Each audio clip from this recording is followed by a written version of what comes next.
Muy bien, muy buenos días mis amados hermanos, la paz y la gracia del Señor para todos nosotros hoy y siempre. Amén. Vamos a abrir nuestras Biblias en la carta de Tesalonicenses. Pero vamos a hacer un pequeño recordario de hace ya 2 semanas largas de lo que vimos a partir del capítulo 2, versículo 17. Estamos conociendo y vamos hoy a conocer, esto es la palabra de Dios. Hermanos amados, si el Señor quiere hoy darnos a conocer una gran verdad que vamos a ver a través del verso 17 hasta el 20, manifestada esta verdad en la vida de Pablo. Pablo, el varón de Dios, pero también el cristiano que lucha, el creyente con conflictos, con temores, con guerras, con muchas cosas que no lo hacen diferente de nosotros, pero que fue llamado por el Señor a llevar el evangelio a los gentiles. Y él está en Tesalónica, una ciudad en Grecia, en Asia, pero va a mostrarnos a través del capítulo 2, vamos a leer capítulo 2, versos 17 al 20, vamos a hacer un análisis, llamémoslo así, o entender la estructura del amor cristiano.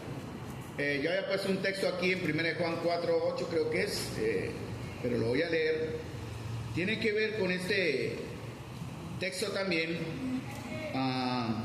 Lo voy a leer directamente en la Biblia. En algunos momentos leeré Biblia Reina Valera, en otros la nueva versión Biblia latinoamericana.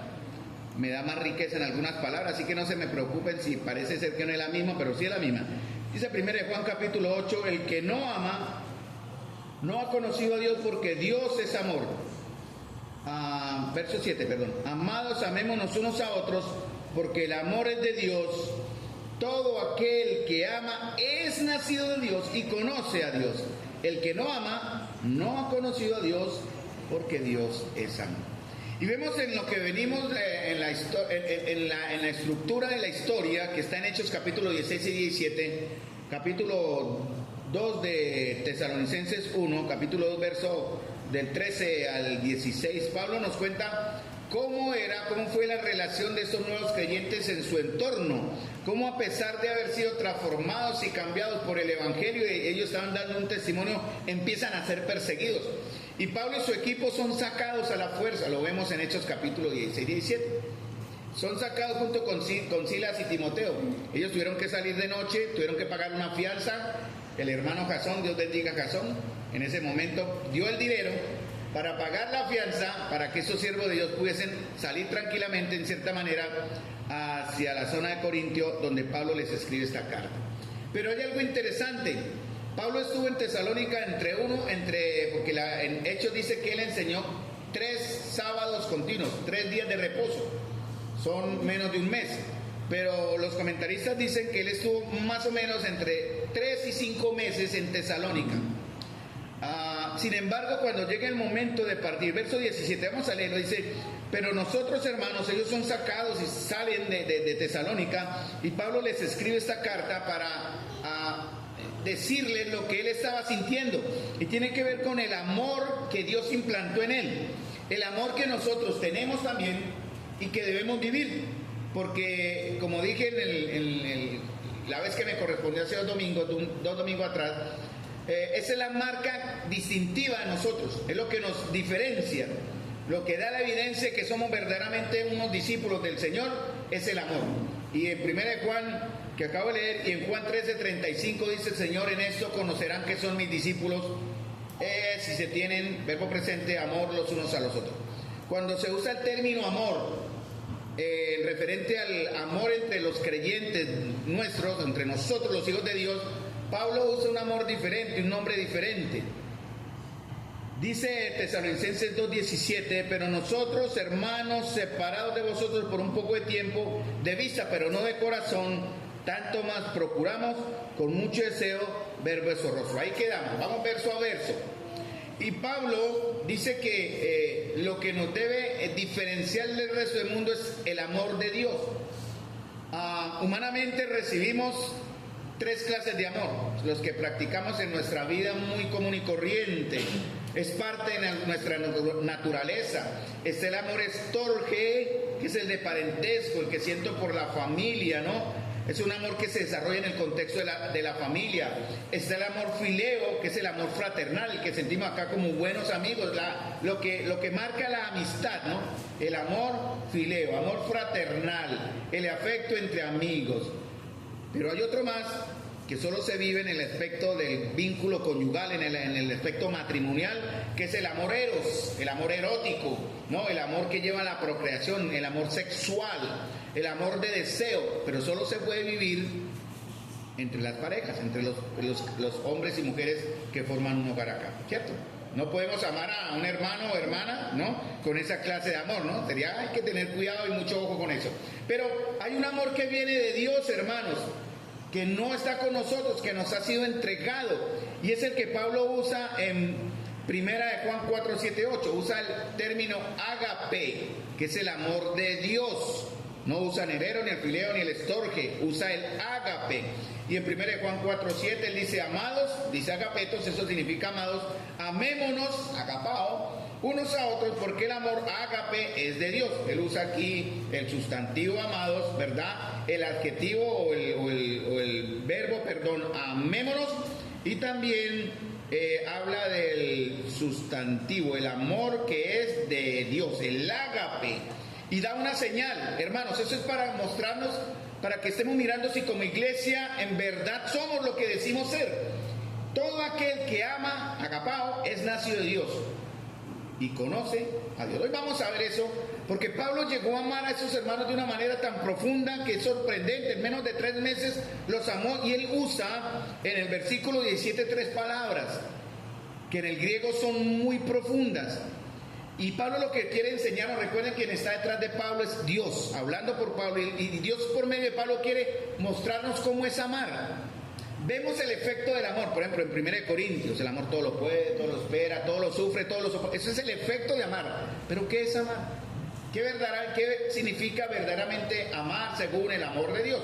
Pablo nos va a mostrar 3 cosas de cómo él en menos de 3 meses llegó a amar a estos hermanos. No eran hermanos perfectos, los discipuló fuertemente por 3 a 5 meses, pero tuvo que salir por estas circunstancias, y él sale y usa 3 palabras. Lo que deseamos en este momento es el amor de Pablo. Preguntar, ¿es el amor de Pablo el mismo que todos nosotros como iglesia debemos tener? La respuesta es sí.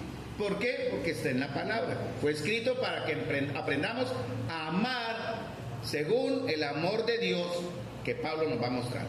¿Y cómo llegó Pablo a amar a estos hermanos en tan corto tiempo? Entonces, recordemos que no solamente Pablo estaba amando de esta forma, está hablando de 2 varones más, Silas y Timoteo.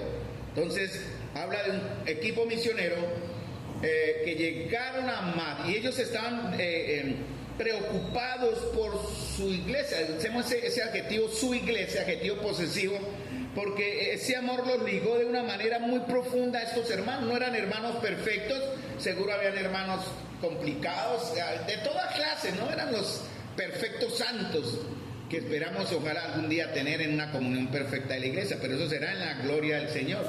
Y la preocupación de ellos, porque más adelante lo dice en el capítulo 3 también, era confirmarlos en la fe, pero ellos tuvieron que salir. Fácil hubiera sido para ellos, ya olvidémonos, sigamos el proceso del evangelismo en otro lado. No, ellos quedaron ligados emocionalmente y amorosamente a esa iglesia. Y esa unión es lo que el Señor quiere mostrarnos que debemos tener. Así no tengamos que salir huyendo por persecución, quiera Dios que nunca, pero que fundamentemos, que formemos, porque ese amor que tenemos ya, que no es de nosotros, fue dado por Dios, es intencional, hermanos. Si usted entiende que lo tiene, también debemos entender que lo debemos vivir. No es algo que dice, bueno, listo, lo usaré cuando necesite. No, se debe vivir en la comunión, ¿no? Tener el ágape, sí, tener el estorge como amigos, el fileo como familia, el eros, los esposos, pero el que Dios quiere que vivamos es el amor ágape. Por eso menciona 1 Juan 4, 7, para decir, como dice, todo aquel que ama con ese amor de Dios es nacido de Dios. ¿Son ustedes nacidos de Dios, hermanos? Sería la pregunta, la respuesta, yo diría amén, si lo soy, entonces debo amar con el amor de Dios, y por tanto así pruebo que conozco a Dios. Ahora, como pregunté ahorita, ¿cómo es posible que Pablo llegara a amar de esa manera? Bueno, porque eso es obra de Dios. Es la obra del amor que Él implantó en nosotros y que obra o hace su efecto a través del Espíritu Santo, ¿cierto? Porque el Espíritu Santo son las arras de nuestra herencia, dicen Efesios 1, 13, 14, hasta la redención adquirida, la posesión que nos espera en la gloria. Nosotros mostramos ese amor entre nosotros porque Dios está obrando para amar. ¿Pero de qué manera?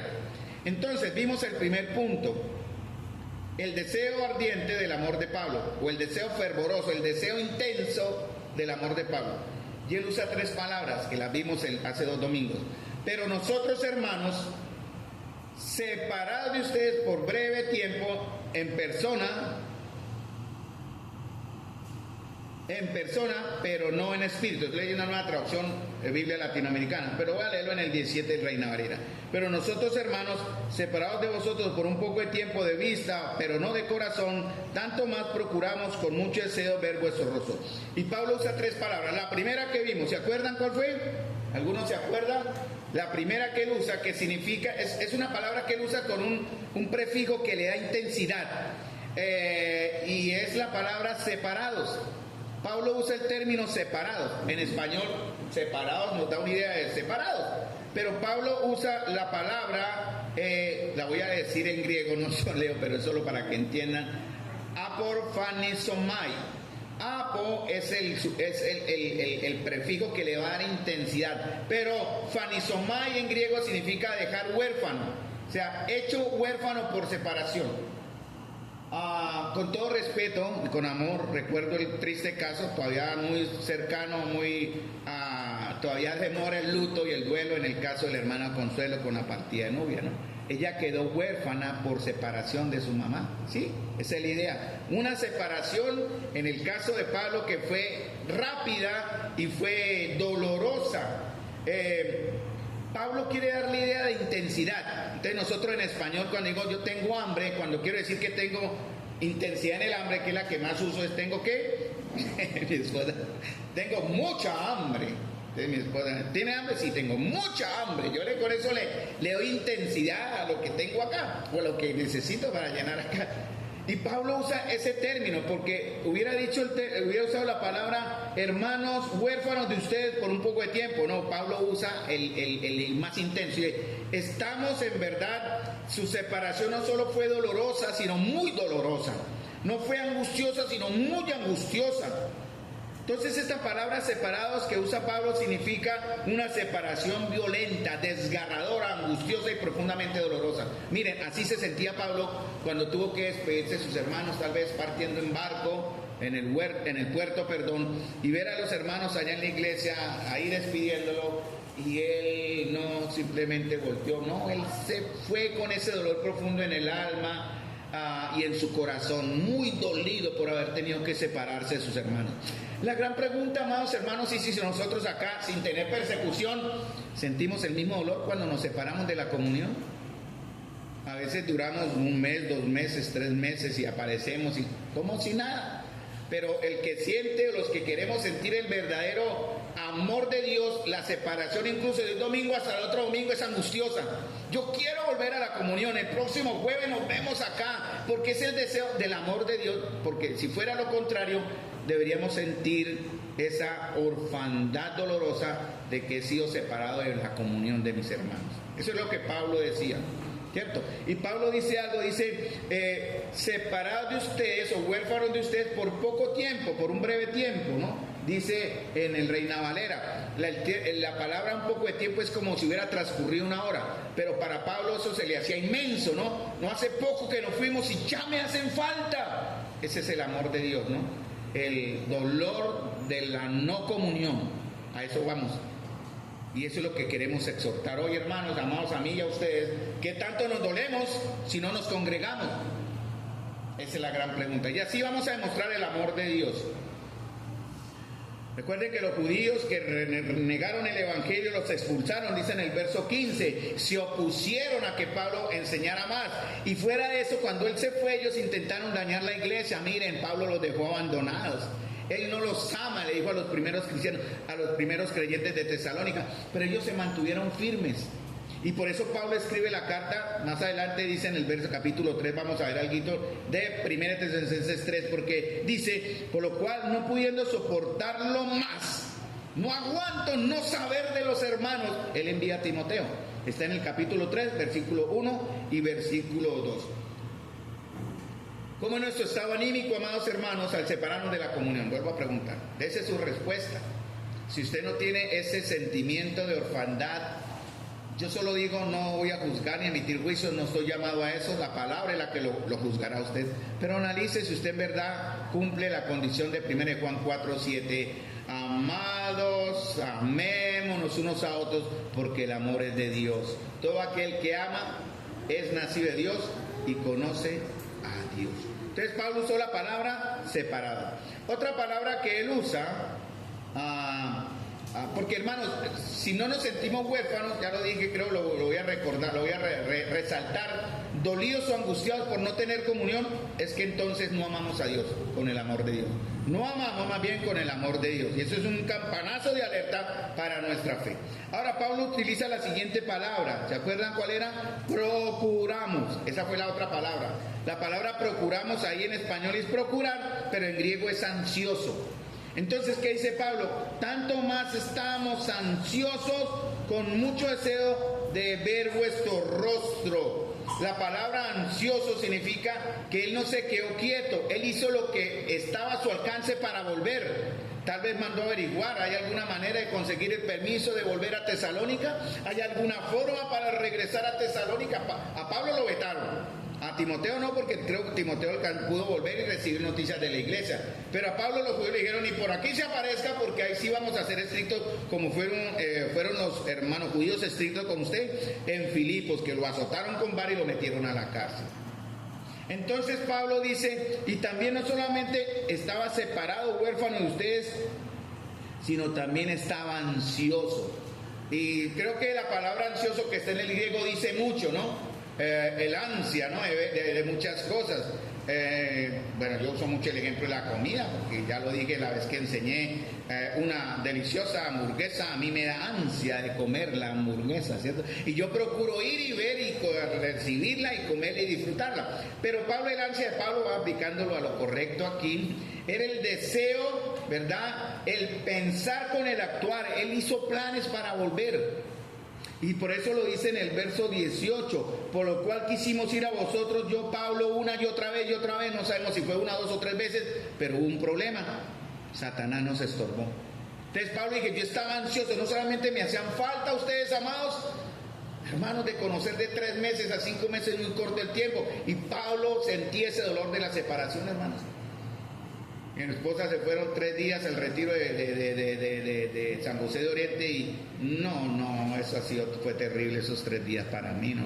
Esa cama era una camota inmensa, ¿no? Yo ansiaba que mi esposa volviera. Qué huérfano, sí señor, de mi esposa. Así debemos sentirnos cuando no estamos en la... Pero también debemos hacer lo que esté a nuestro alcance para hacer realidad de volver a vernos. Pablo combinaba el pensar con el actuar, hizo planes, obró, porque hay una ansiedad que limita. A veces la ansiedad lo frena y lo deja a usted inquieto. Pero la ansiedad de Pablo lleva la idea de apresurarse, procurar con diligencia. En realidad Pablo quiere decir, hicimos todo lo posible, pusimos todo nuestro esfuerzo, y no era emocionalismo, hermanos, porque el emocionalismo solo viene y muere ahí. No era emocionalismo, era una emoción que lleva a la acción, pensar con actuar, planear y producir. Seguramente los que están ansiosos por casarse, que ya sabemos quiénes son, están organizando, están ansiosos por llegar a ese mundo. Ellos están ansiosos y no están simplemente ahí quietos, sino organizando, si es la voluntad de Dios, cuando llegue el momento en 1, 3 o 5 años, o en 1, 3 o 5 meses, no sabemos. En el tiempo de Dios, ellos, esa ansia de ver sus vidas ya unidas delante del Señor será una realidad. Ya estarán juntos, y doy ese ejemplo para todos aquellos que hemos estado o hemos pasado por esa etapa en el noviazgo o futuro compromiso. Entonces es una ansiedad que nos mueve. Hermanos, podemos decir que al salir de la reunión estaremos ansiosos por vernos la próxima vez, que sería el jueves. No solamente sentirnos desamparados, sino ansiosos. Si la respuesta es no, entonces no amamos con el amor de Dios. Esa es la gran verdad. Y Pablo utiliza una tercera más, que en el contexto bíblico, cuando se aplica en Santiago y en otro aspecto en Tesalonicenses, creo 4, da la idea de algo malo, pero no es malo en sí. Es la palabra epitumia. O sea, Pablo dice, vuelvo a leer, de vista, pero no de corazón, tanto más ansioso y con mucho deseo de ver vuestro rostro. Ese fue el término que usé en Lucas 22. Cuánto he deseado comer con vosotros esta Pascua antes que padezca. Ahí está la palabra epitumia, que es la que Pablo usa, ¿no? Epitumia, deseo. Epi por encima, tumia, deseo. Pero cuando usa epi es un deseo mucho más, no lo agranda, sino es como mucho más importante. En realidad Pablo usó, dice, y con mucho sobredeseo, esa sería la palabra correcta para traducir, con mucho sobredeseo de ver vuestro rostro. Hermanos, si estamos sintiendo eso, tenemos ese sobredeseo. Casi siempre expresa, como dije, una inclinación hacia algo malo, a la lujuria, pero la palabra no es mala, ¿no? En Santiago 1 lo dice, ¿no? Cuando alguno es tentado, no diga que es tentado de parte de Dios, porque Dios no puede ser tentado por el mal jamás, ni él tienta a nadie, sino que cada uno es tentado cuando su propia concupiscencia o deseo, ¿cierto?, da luz al pecado, ¿no? Desea lo que no debe y da luz al pecado. Entonces, el mismo deseo de Cristo que hoy muchos cristianos no tienen, tiene que ver con el texto que hoy compartí en la cena. Él dijo, cuánto he deseado, cuánto he sobredeseado estar con vosotros esta Pascua antes que padezca. Vamos a 1 Tesalonicenses 3:1, algunos versos, para entender qué fue lo que hizo Pablo.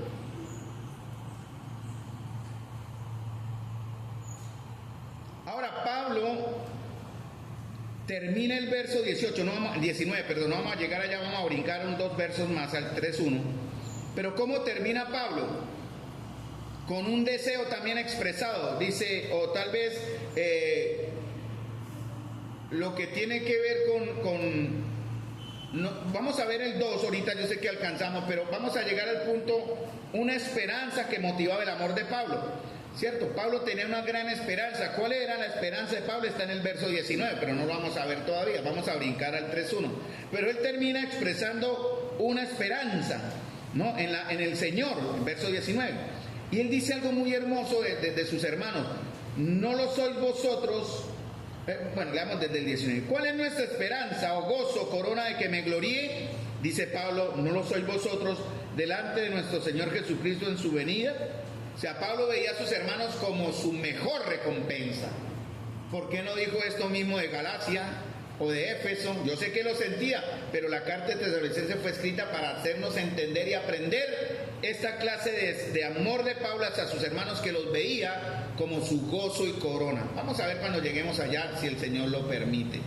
Entonces, miren lo que dice capítulo 3, verso 1. Vamos a ver el verso 5, bueno, algunos más y veremos algo. Pablo dice, por lo cual, no pudiendo soportarlo más, Pablo encomienda a su joven discípulo Timoteo, que era un hombre joven y consagrado, hombres que necesitamos en la comunión acá también, jóvenes consagrados, que pudiesen aliviar, en este caso Pablo muchas veces dice, no pudiendo soportarlo más, acordamos quedarnos solos en Atenas, que era donde estaba. Tal vez por la hora muchas veces Silas y Timoteo salieron a llevar el evangelio. Pablo se quedó solo en Atenas. Y no quiere decir que Silas y Timoteo no sintieran lo mismo. Solo que Pablo dice, enviamos, habla en plural, o sea, Silas y él, enviamos a Timoteo, nuestro hermano y servidor de Dios y colaborador nuestro en el evangelio de Cristo. ¿Para qué? ¿A qué fue enviado Timoteo? Porque esa era la preocupación de Pablo. Dice, confirmaros y exhortaros respecto a vuestra fe. Porque la fe, hermanos, necesita algo. Miren el capítulo 3, versículo 2 que acabamos de leer, ¿no? Para confirmaros y exhortaros respecto a la fe. Nuestra fe necesita entonces, ¿qué, hermanos? Nuestra fe aquí local, ¿qué necesita? Ser fortalecida y ser alentada. Eso es lo que Pablo, por eso le envió a Timoteo. Debemos trabajar porque el amor de nosotros como hijos de Dios que ha sido implantado en nuestros corazones es intencional. Eso se está viendo en un gran tema que ha estado en la iglesia por varios meses, ya va a cumplir, que es el discipulado. El Señor está preparándonos para ser los buenos y útiles discípulos en sus manos. Y el discipulado es intencional, amados hermanos. Por eso Pablo dice, yo envío a Timoteo, que tenía unos credenciales, no cualquiera, era ¿qué?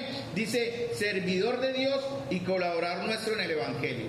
Ayer los caballeros expresaron el deseo de llevar el Evangelio. Muy bien, es nuestra tarea, pero solo los verdaderos discípulos llevan el Evangelio con efectividad y poder. En ese aspecto. Y Timoteo era un servidor y colaborador en el Evangelio de Cristo. Tenía las credenciales y él pudo ir entonces a fortalecer a los hermanos y alentarnos. ¿De qué manera nosotros nos podemos fortalecer acá, hermanos? Primera de Timoteo también lo dice, ¿no? Que alentéis a los de poco ánimo, que sostengáis a los débiles, ¿cierto? Que amonestéis a los ociosos. Eso es lo que Pablo quiere que hagamos. Ayer en la reunión, espero se haya hecho, creo que lo mencionamos, a los que faltaron recibieron llamadas. Si alguien falta, hermano, vaya a ver qué sucedió. Tal vez se enfermó, tal vez tuvo una calamidad y necesita nuestro apoyo, algo, pero tenemos que estar llamándonos. Para eso existe el teléfono, amados hermanos, para fortalecerlos y alentarlos ¿a qué? ¿A qué hay que alentarnos? Miren el verso 2. ¿Para qué nos fortalecemos y nos alentamos? ¿Tiene que ver con qué aspecto? Con la fe, hermanos, para que mostremos la fe que nos caracteriza. Entonces Pablo dice, mire, yo no lo pude soportar más, el amor me estaba consumiendo. Puede sonar raro en estos tiempos, pero así es el amor de Cristo, hermanos. Me estaba consumiendo, no pude soportarlo. Y por eso envía a Timoteo para que se informara de su fe. Eso está en el verso 5, mire, por lo cual también yo, no pudiendo soportarlo, vuelvo a usar el término soportar, que está en el verso 1, envié para informarme de vuestra fe, porque Pablo tenía dos temores, que si no somos fortalecidos y alentados, ¿qué dice en el verso 5? Hay un peligro para la fe, ¿no? Hay peligros para la fe. ¿Qué sucede? Verso 5, para que me sigan. Entonces nuestra fe puede ser tentada. ¿Y también qué?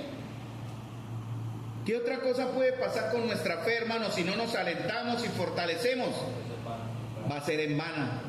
El trabajo se pierde. ¿Cuántas veces se ha perdido el trabajo en muchos hermanos? De discipulado intenso, de dolor, de lágrimas. ¿Pero por qué? Bueno, porque o los descuidamos, o ellos simplemente no se dejaron fortalecer o alentar, o dejo en interrogación, hay muchas otras razones, pero hay que ser discipuladores insistentes. No le dé pena cansar al hermano, que lo bloquee el celular, llámelo tanto que lo bloquee. Ay, otra vez este hermano, llamada, buzón, llamada. No importa. Y si lo bloquea, ¿qué? Vamos a la casa, a ver, como un buen testigo de Jehová. Hasta que abra. Hermanos, lo hemos extrañado. Ayer extrañamos al gordito. Ya no está gordito, mi gordito yo, estoy 95 kilos, hermano. Y quedo con la tarea para el próximo reunión de caballeros del capítulo que sigue en Yo Primero. Pero extrañamos al hermano, a los que no vinieron ayer, mira, hoy no está Francisco, tal vez está con el primo, con el pariente, el cuñado, creo que es. Bueno, igual extrañamos a los que han faltado, que han estado en la comunión y que hoy no estuvieron. Entonces, Pablo, Silas y Timoteo, hermanos, no solamente desearon intensamente regresar a Tesalónica, hicieron todo lo posible, no solo a causa del amor que Dios puso en ellos, que es de Dios, sino porque estaban muy preocupados por el estado espiritual de sus hermanos. Hermanos, quienes guiamos en el Señor con temor y no perfección muchas veces, estamos preocupados por su crecimiento. Debemos preocuparnos por el crecimiento de todos y cada uno de ustedes, que si no viene, que si no se involucra, que si no oran, que si no se quedan en una reunión de oración, ¿por qué no les gusta orar o no nos gusta orar en algún momento? ¿Por qué la palabra es pesada para abrir y más para obedecer? ¿Por qué reunirnos? Que es donde está el Señor y que es donde en verdad ansiamos estar en esa comunión tan perfecta.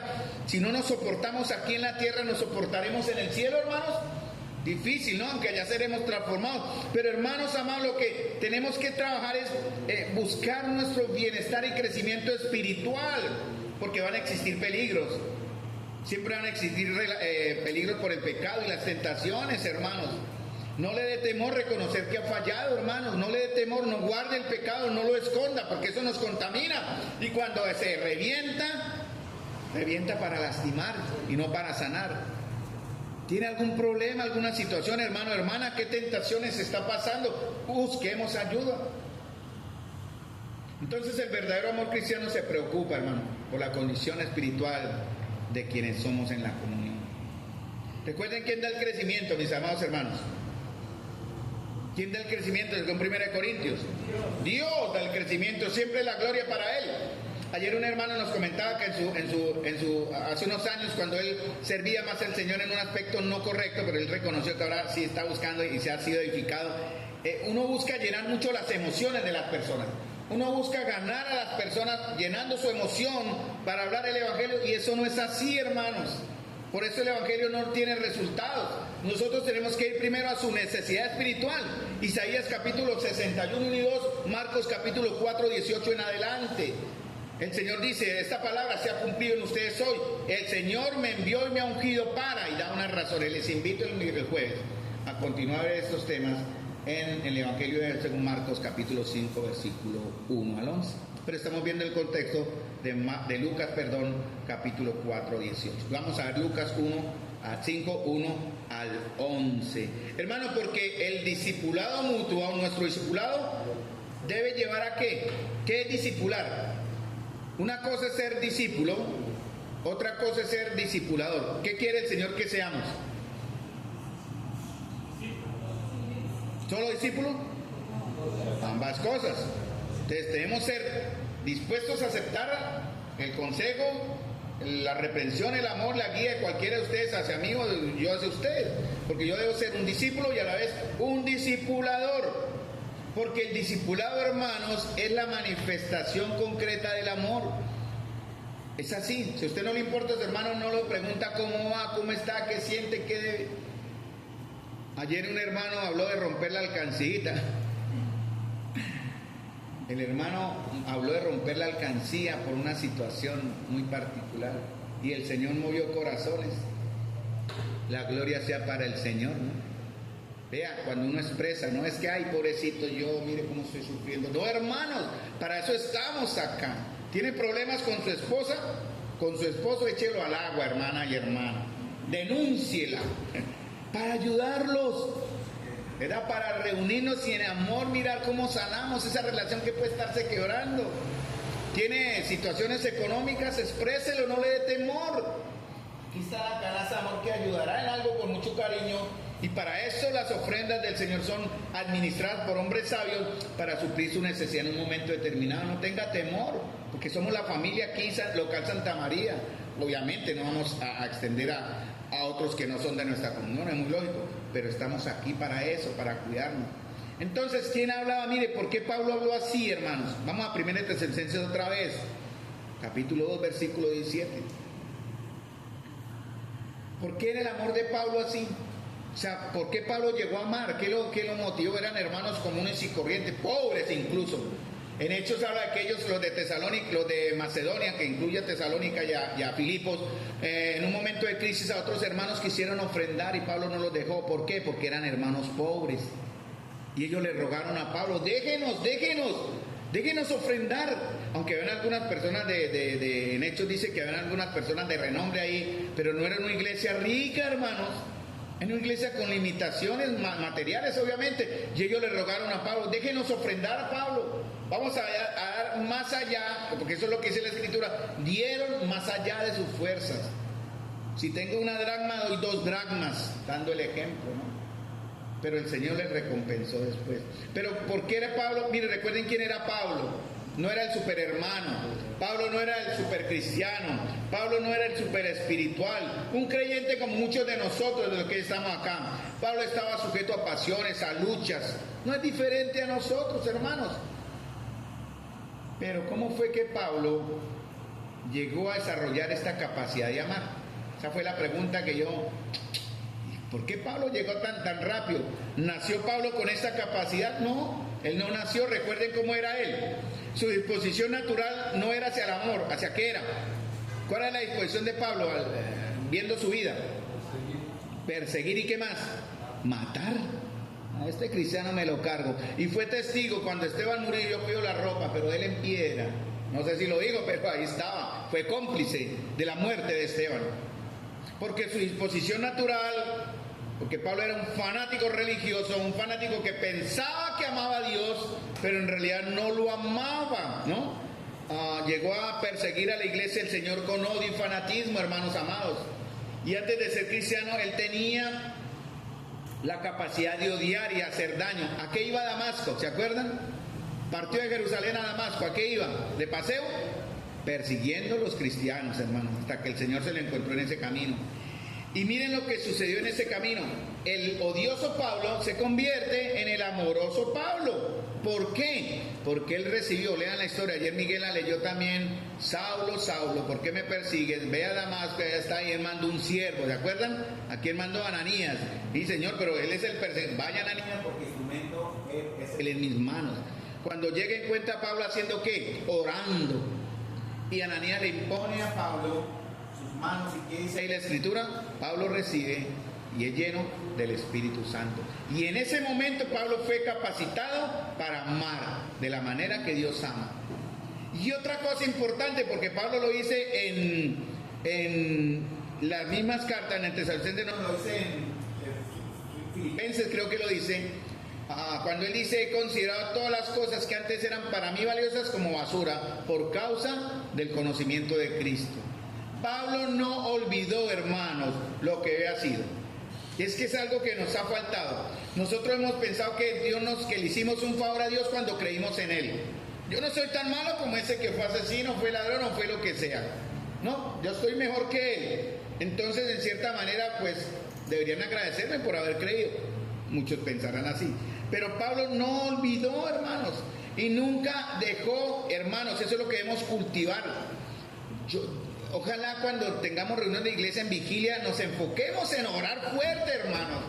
Pedimos unas cositas, acción de gracias, gloria a Dios, luchar para dar un testimonio, Señor, para que un varón abra la palabra. Se lucha en una vigilia, hermanos. Deberíamos de rodillas ahí en el piso, diciéndole al Señor: gracias, Señor, por haberme amado tanto, Señor, para recordar de dónde fuimos sacados. Y Pablo no solamente lo hacía porque recordó, sino porque él se sentía amado por el Señor.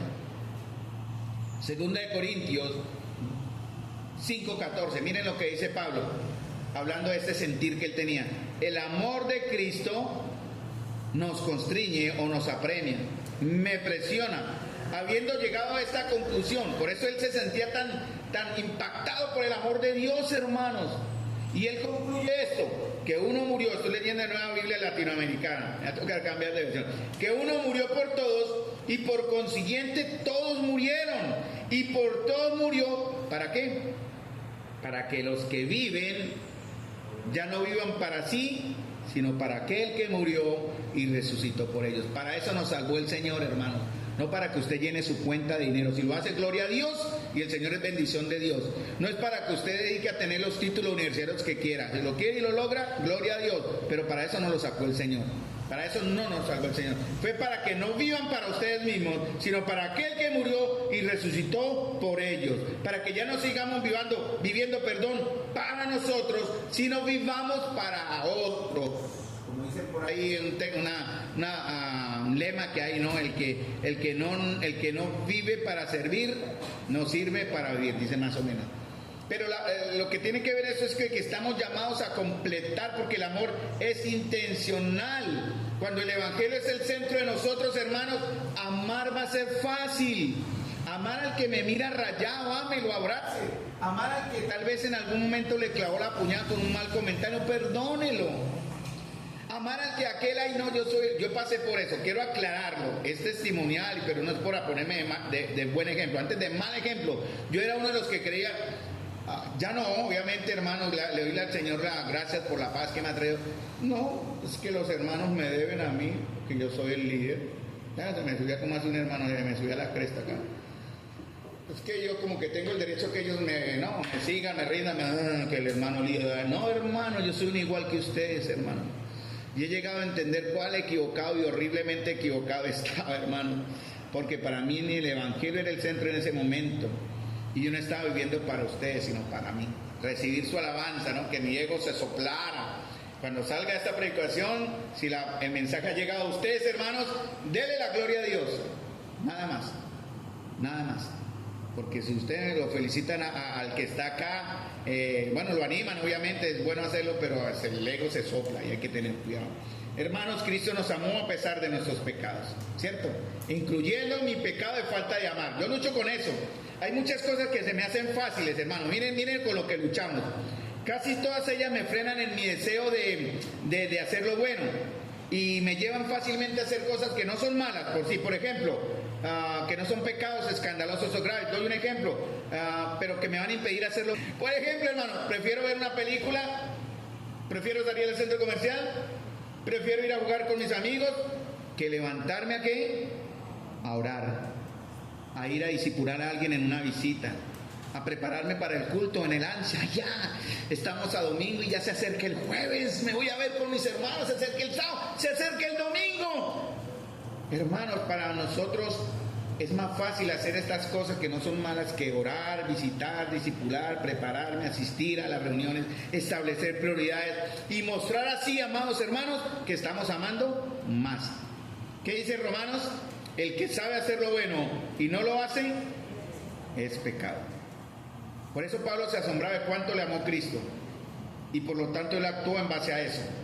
Pablo no olvidó dónde había sido sacado. Él dice en Efesios 3:8, hermanos, esa catarsis debemos hacerla periódicamente, hermanos. Vuelva atrás. Y Pablo decía, a mí que soy menos que el más pequeño de todos los santos, y así el líder, el anciano, el que esté en posición de autoridad dada por Dios, damas o en jóvenes o en alabanza o en cualquiera que esté en autoridad, debe ser el menos, el más pequeño de todos los santos. Y entienda que nos fue dada esta gracia también de anunciar entre ustedes, o como decía Pablo en ese momento, a los gentiles el evangelio de las inescrutables riquezas de Cristo. ¿Por qué debemos amarnos, hermanos? ¿Por qué debemos amarnos? Pregunto. La primera razón y más importante, porque Dios nos amó. Pero también ¿por qué? Porque somos hermanos. El que está al lado no es un extraño para usted ya. Tenemos familia en la sangre, pero esta familia es la más importante. Y lo digo con respeto. No está directamente en la escritura, pero se deduce de ahí estar dispuesto a dar la vida por cualquiera de ustedes en ese aspecto. Si ustedes me entienden lo que significa el amor. Porque el amor también, cuando Cristo murió en la cruz, ¿qué nos quitó, hermanos? Quitó mi individualismo. Y porque hemos crecido en una sociedad que es individualista, egoísta y egocéntrica. Cristo quitó todo eso, ¿no? Cristo nos salvó, quitó esa ropa vieja y nos volvió a vestir de lo bueno, ¿no? Hermanos, oremos en verdad por un avivamiento de amor, el verdadero amor, que nos mueva a salir de nuestra zona de comodidad y arriesgarnos a amar a otros independientemente de que ellos no nos amen de igual manera, ¿no? Porque el amar es riesgoso, ¿cierto? Muchas veces dudé del amor de mi esposa siendo novios. Esta mujer sí me hizo sufrir, créanme. Pero después de que en el Señor éramos ya un hogar delante de Dios, tuve paz. Y pude entender la profunda riqueza del amor. Estoy tratando de explicar lo que estoy sintiendo ahora con este ejemplo que me vino a mi mente. Porque yo no tenía garantía de que ella me fuera a amar. Nunca habrá garantía, hermana. Por eso me arriesgué a amarla. A nosotros nos dijeron, usted no dura ni un año. Yo lo hice, yo cogí mi listica. Hice la lista de las cosas buenas de mi esposa. Créame, no fueron ni 10. Y las cosas malas fueron como 2 hojas. No, exageré, o sea, mucho, pero fueron más de 10, hermanos. No, 2 hojas exagero, no. Fueron una hoja larga. Pero ¿qué tuve que hacer en el amor intencional, hermanos? Coger las cosas malas, romper y me decido amar a mi esposa por esas cositas buenas que tiene. Eso es lo que nos debe a nosotros mover. No es fácil amarnos, hermanos. Miren lo que dijo Pablo también, me quedé en eso, no importa, hermanos, porque esa era la idea. Vamos a Tesalonicenses. Miren Pablo lo que dice, algo muy importante.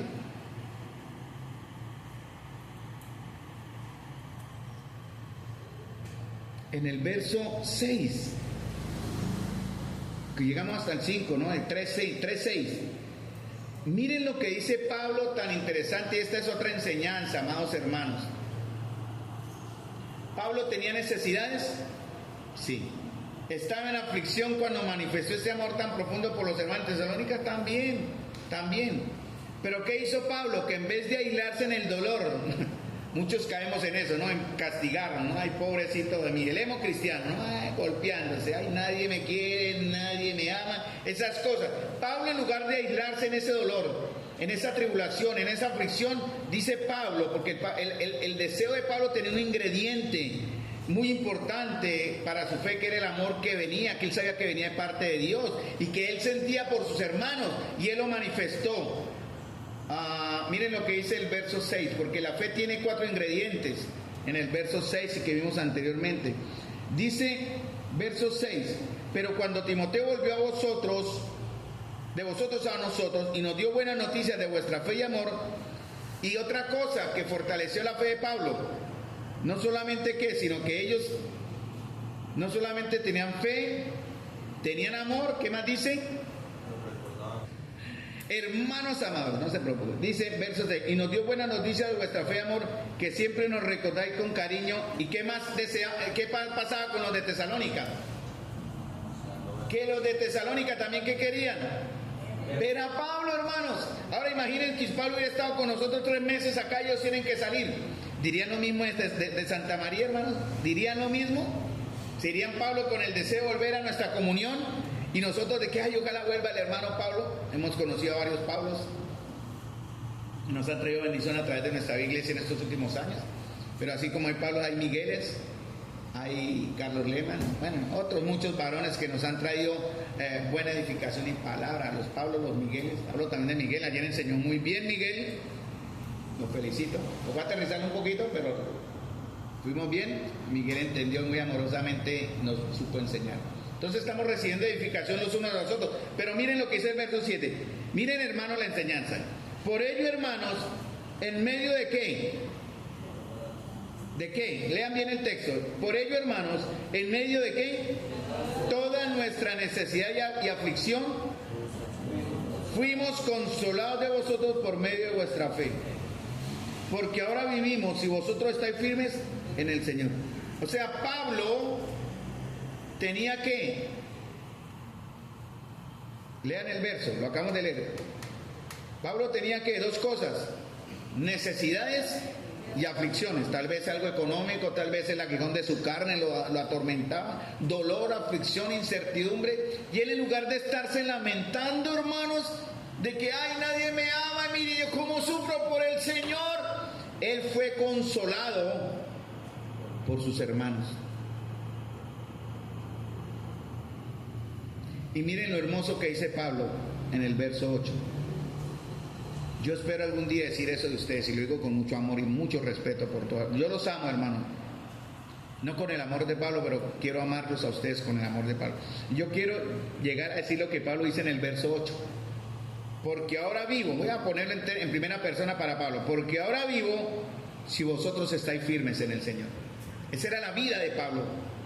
Y voy a usar un adjetivo posesivo. Si su iglesia, que la iglesia es del Señor, una vez un hermano me regañó porque me usé la palabra mi iglesia, eso se me vino el mundo encima. Es que usted no es dueño de la iglesia, y no, esa no era mi intención. Yo quería solo decir que era el lugar donde me estaba congregando, pero el hermano me dio machete y amorosamente, bueno, lo perdonamos porque él no sabía cómo es el amor que nosotros trabajamos acá. Pero Pablo dice, porque ahora vivimos, o porque ahora vivo, si vosotros estáis firmes en el Señor. Y lean lo que dice en el verso 9, que ya llegaremos allá cuando nos toque el turno también. Hermanos, vivimos en verdad y somos consolados por ustedes, ¿cierto? Porque había un problema. Introducción para la próxima vez que me corresponden estos 10 minuticos. El reloj está adelantado 3, entonces yo tengo tiempo de sobra. Verso 18, hay un problema. En el verso 18 hay un problema. Capítulo 2, versículo 18. El enorme obstáculo al amor de Pablo. Ese es el segundo punto del bosquejo. Está bosquejado en 3 puntos que están en el verso 17 al 20. El primero es el amor profundo o ardiente de Pablo. Y el segundo, que está en el verso 18, ¿cuál es? Ay, hermanos, el enorme obstáculo al amor de Pablo. Ya que nosotros queríamos ir a ustedes, al menos yo, Pablo, más de una vez. Pablo dijo, no quiere decir que Timoteo y Silas no tuvieran el mismo deseo, pero Pablo dice, por lo menos yo quise ir más de una vez, pero Satanás nos lo ha impedido. Bueno, ¿cómo supo Pablo que era Satanás? Pablo supo en Hechos 16 cuando quiso ir a Bitinia y Troas y el Espíritu lo impidió, ¿cierto? No sé cómo el Espíritu le impidió a Pablo ir. ¿Cómo Pablo tuvo discernimiento de que era Satanás el que impedía? Bueno, Pablo era un hombre de oración. Ayer hablamos de eso con caballeros. Pablo era un hombre de oración. No era un hombre que oraba los 15 minutos del día y nada más. Hermanos, debemos ser hombres y mujeres de oración. Y no es la oración de los 5 minutos, de los 10 minutos. De oración. Para mantener nuestra comunión y afinidad con el Señor es necesario para que Él cuando nos guíe de manera correcta y también poder discernir, porque eso dice en Hebreos, tener el discernimiento entrenado, nuestros sentidos entrenados en el discernimiento del bien y del mal, cuando sea Satanás el que está detrás de nuestras decisiones o nuestros anhelos, podemos decir. Dice que Satanás ¿cuál es la palabra que usa ahí, hermanos? Estorbó. En la traducción Nueva Biblia Latinoamericana dice, nos lo ha impedido. La palabra estorbó o impidió, que está aquí en el griego, voy a leerlo, es en copto. Es dentro, copto, cortar. O sea, impedir es algo que se hace internamente. Tal vez fueron circunstancias. Vamos a pensar que Pablo entendió que trajo temores, porque Pablo hablaba de temores. Y dice, la palabra en realidad significa impedir el paso a las personas inutilizando el camino o colocando un obstáculo o barrera. Eso fue lo que Satanás hizo, colocó un obstáculo o barrera en el camino de Pablo. Metafóricamente significa detener a una persona innecesariamente. Metafóricamente también puede significar dificultades en el progreso de la vida como cristianos. Se usa esta misma palabra en 1 Pedro 3:7. Trata a tu esposa. ¿Cómo es? Las damas lo conocen mucho. Trata a tu esposa como ¿qué? Vaso. No, más frágil. Si ella es más frágil, hay otro también frágil. ¿Quién es?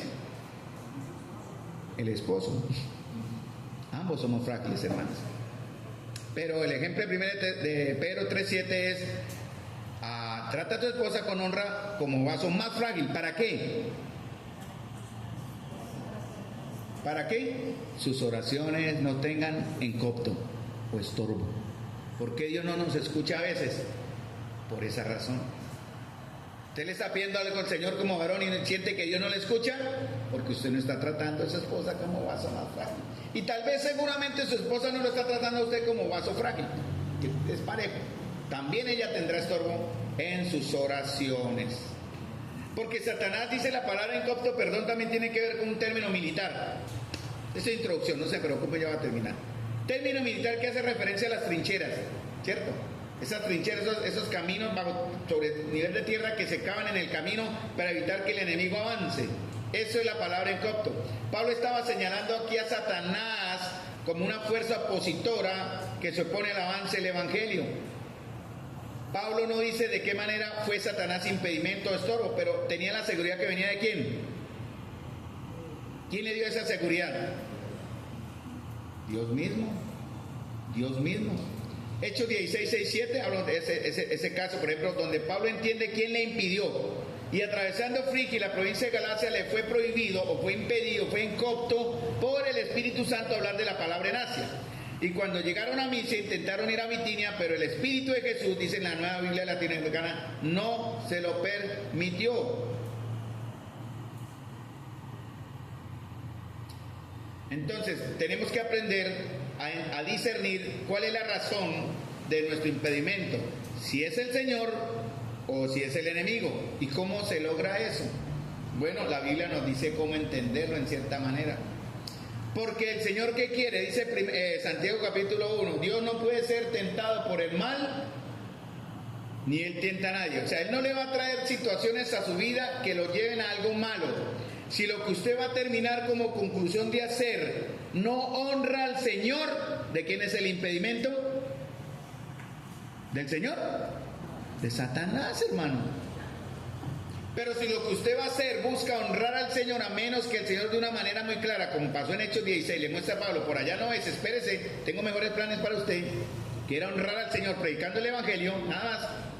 ¿De quién viene eso? Del Señor. Entonces hay que tener un poquitico de entendimiento en este aspecto. Por ejemplo, el Señor le confirmó al Pablo en una visión. Él estaba orando cuando se presentó la visión del varón macedonio, ¿no? Y el Señor le confirmó que quería ir a Macedonia. Él cruzó el mar y llegó después de Bitinia, llegó a Macedonia y predicó en donde, en Filipos y después en Tesalónica. ¿Por qué? Porque el Señor quería que Pablo tuviese la experiencia del amor y poder escribirnos esta carta.